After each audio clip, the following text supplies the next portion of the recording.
You know, there are some events that are just so huge, so shattering that words can't quite capture them.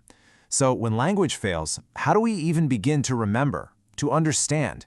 Well, today we're going to explore how a single piece of art can hold the weight of a collective trauma, giving us a way to process the unspeakable. And this is it. This is the painting at the very heart of our story today. It's called The Aftermath by the artist Avalok. It's this incredibly raw, emotional response to September 11th, 2001. We're going to break down how this one canvas became this powerful archive of how we all felt. And this is the central question, isn't it? The painting really forces us to think about it. It kind of suggests that to really get a handle on history, sometimes news reports and textbooks just aren't enough. We need a different kind of language, something visual that speaks straight to the heart. So what do you even do as an artist after a catastrophe like that? I mean, they were faced with this totally impossible task. How do you give a physical form to something as abstract as grief and loss and a whole nation's shock? And what's so fascinating is the approach Avalok takes. The aftermath isn't trying to be a photograph or a news report. You're not going to see a literal depiction of what happened. Instead, the canvas itself becomes this sort of shared public space for mourning, focusing completely on the psychological and emotional fallout. All right, let's zoom in a little closer now. Let's really get into the details of the painting. We'll start with the most chaotic parts, where the artist shows the very fabric of the city just coming apart at the seams. I mean, just look at the skyscrapers here. They aren't just damaged or on fire. They literally look like they're melting, like wax. And that is such a deliberate choice. It's a visual metaphor for the collapse of everything we thought was permanent. It captures that exact moment when the foundations of our certainty were just completely shaken. There's this brilliant phrase to describe the feeling this creates: psychological vertigo. And that's exactly it. It's that dizzying, gut-punch feeling of watching the world you know become unstable and foreign right in front of your eyes. The painting makes you feel that instability. And it's not just the shapes, it's the color. The artist uses color here to completely transform the landscape. The East River is painted in these deep, flowing reds. It turns a piece of geography into a memorial, a symbolic river of loss. And wow, is that a powerful statement.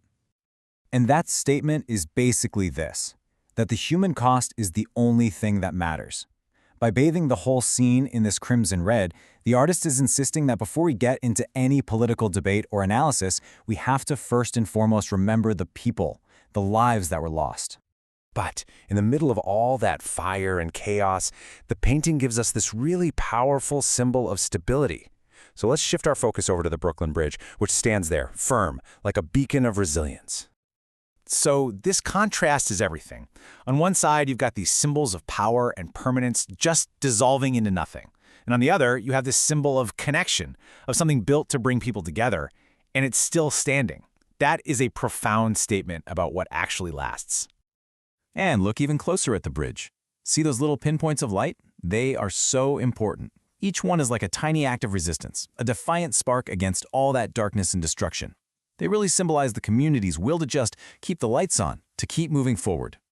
Even the cables of the bridge take on a new meaning. They're not just engineering anymore. They represent a kind of ethic. They stretch across the painting like lifelines, symbolizing the bonds of a community and our shared responsibility to hold each other up, especially when things fall apart. Okay, so let's zoom back out for a second. Let's think about the painting not just as an image, but as a physical object that's been around for more than 2 decades now. Its own story has become part of its meaning. And here's a fact that is just stunning. For 23 years, The Aftermath has stayed right there in the artist's studio. It wasn't sold, wasn't put in storage. Its daily presence is this constant reminder that history isn't just something that happened back then. It's something we have an ongoing relationship with. I love this way of putting it. The artwork itself becomes a scar. It's physical proof for the wound, for sure, but it's also a testament to the long, slow process of healing that comes after. It holds both the pain and the recovery right there in its paint and canvas. So, after all that, after taking us through the collapse and then the resilience, what's the painting's final message? What is it arguing is the most important thing to take away from a tragedy on this scale? Think about the journey we just took through this canvas. First, we witnessed the collapse of certainty with those melting towers. Then, we had to confront the human cost in that river of loss. And in the end, we were pointed toward a choice, the choice of connection, which we see in that enduring bridge. And so we come back to the full painting. Seeing it now, after breaking it down piece by piece, all those layers of meaning just hit you at once. The vertigo, the grief, the defiance, and that stubborn hope. It's all right there, held together in tension. And this is the final, powerful idea the artwork leaves us with.